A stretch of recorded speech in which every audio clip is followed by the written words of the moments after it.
তুমি কি ভাবছো? তুমি হেরে গেছো? না, তুমি এখনো শুরুই করোনি।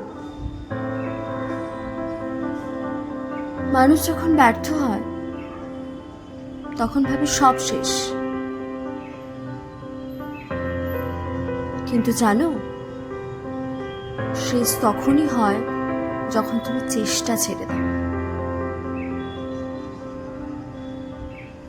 তোমার স্বপ্ন তোমার ভেতরেই লুকিয়ে আছে। তুমি জিতবে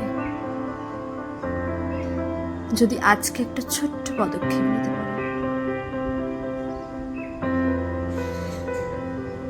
তুমি যদি আজকেই শুরু করো, আগামীকাল তোমার হবে।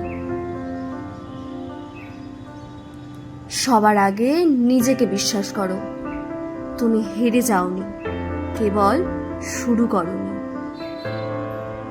আর আজই সেই শুরু হোক।